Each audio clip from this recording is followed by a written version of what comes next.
How many of the recommendations will the government actually adopt? I spoke to Finance Minister Mathias Cormann a short time ago. Matthias Cormann, welcome to 7:30. Good to be here.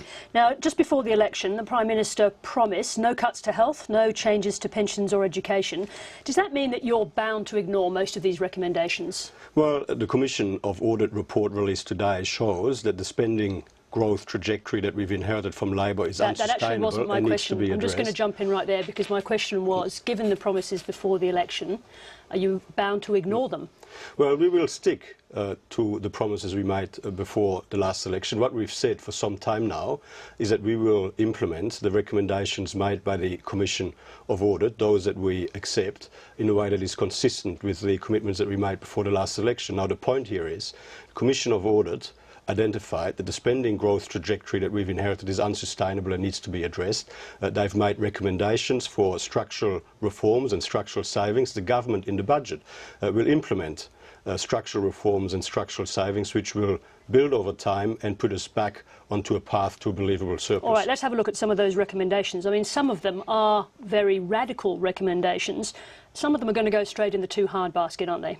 Well, as invariably is the case with these sorts of reports, there will be recommendations which we can accept immediately and act on. There will be some recommendations which will require some further detailed work before we can make final judgments, and there will be some things that we'll not be able to do. We haven't today provided a response to each of the recommendations. The Commission of Audit report is a report to government, not a report from government. Nonetheless, you're here in our studio, so let's talk about some of the detail. A $15 Medicare co-payment, forcing people off Medicare over certain incomes, including the family home and the pension assets test. Which of these do you have the courage to tackle in your first term? Well, as I've just said to you, we haven't today provided a response to each of the recommendations. We will provide our response to the Commission of Audit report in the budget on the 13th of May, and I will leave it to the Treasurer, Joe Hockey, on the 13th of May to deliver the budget. I'm not in a position here today to give you our individual measures that are going to be part of the budget. Nonetheless, you've come in to talk about the Commission of Audit. So which of those particular measures are you ruling out in this first term? A Medicare co-payment of $15, for example. Well, as I've just said to you, I'm not going to be commenting on specific recommendations here today. The government will be pursuing structural reforms and structural saves, but we will not be accepting every single one of the recommendations that is in that report. So which ones are you inclined to accept right now? Well, and we will be making that very clear in the budget on the second Tuesday All right, in May. look, let's talk about the welfare changes proposed, because some of those are amongst the most swinging and, if carried out, would have the biggest effect on some of the lowest income members of our community. Before the election, when the Labour government had tried to rein in increases to welfare spending, your government called that an attack on families. So I presume you must see the Audit Commission in the same way as an attack on families in that area. Well, under the previous Labour government, there was waste and mismanagement as far as the eye could see. There was increases in spending as far as the eye could see. Labour kept talking about constraining spending growth to 2% in real terms year on year. We're talking specifically, Mr. Cormann, I'm just going to interrupt you for a moment, because our audience does have an expectation that they will hear something from you, not the rehearsed lines that are part of press conferences. You made a very clear attack on Labour when they tried to rein in this welfare spending. Do you think that the recommendations of the Audit Commission in the welfare area are too strong, too high and likely to cause too much pain? Well, the Commission of Audit was given a job to look right across government to make recommendations which would help ensure that government spending is as efficient and as well targeted as possible. The conclusions that the government has reached will be reflected in the budget. Now, there is an ideological theme throughout this report, and it's particularly strong in the health area. You're talking about forcing people people over a certain income, people being forced off Medicare and forced with penalties to take out expanded health insurance.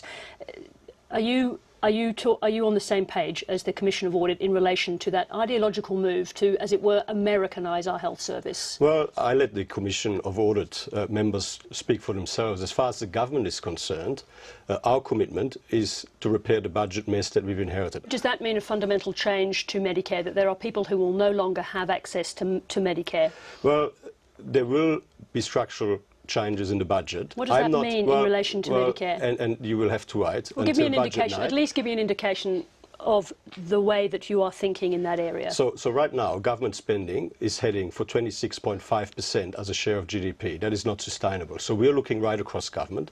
We're talking about Medicare here. And as far as health is concerned, our commitments in the lead up to the last election were very clear. We will stick to those commitments, but within the funding envelope for health, which we will keep, there is capacity to ensure that spending on health is as efficient and as well targeted as possible, that we receive maximum value for taxpayers' dollars, and that's what we're committed to do. You talk about an envelope of spending, but here we're actually talking about pushing the envelope and changing the fundamental nature of Medicare. Is that in your mind? Well, what we're talking about is making sure that we have a world-class health system into the future, that the funding for our world-class health system remains sustainable into the future. And we're talking about making sure that responsibility for funding that health system and that world-class health system into the future is spread fairly and evenly and equitably. And of course, again, when the government has considered all of these things very carefully, we won't be agreeing with every single one of the recommendations that the Commission of Audit has made, and our approach to these things will be reflected in the budget. But let's talk about the paid parental leave then for a moment, because Tony Shepherd was very explicit about that, not just in the report but in his own press conference today.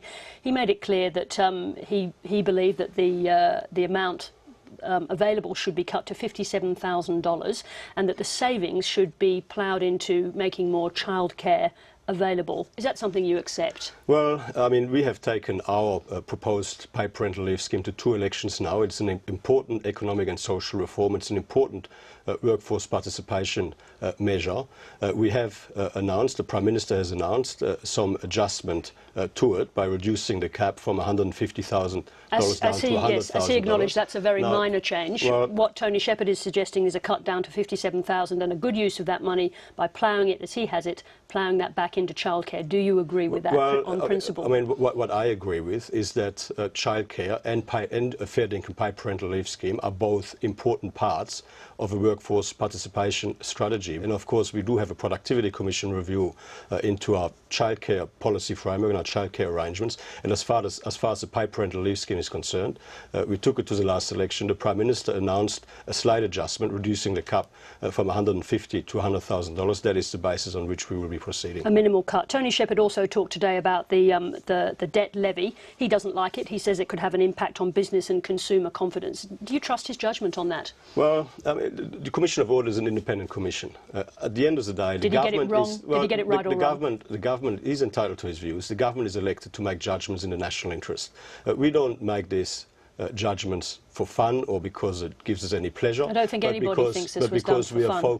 Because we're focused on how best to strengthen the economy. Now, we've inherited a significant fiscal challenge. We've inherited $123 billion worth of projected deficits and a spending trajectory that continues to deteriorate over the forward estimates. Which you were aware of before the elections. Which begs the question, why now a broken promise on tax? Well, I don't necessarily accept that characterisation, but the extent of the deterioration beyond the forward estimates is massive. Now, the structural savings that we're implementing through the budget, that we're pursuing through the budget, will start low and build over time. There is a need for an immediate transitional short-term effort, and so if you want to spread the effort fairly and equitably across the whole community, inevitably you do have to consider potential measures through the tax system. Not because we like it, but because there is no other option in that context. A broken promise is a broken promise, Mr. Cormann.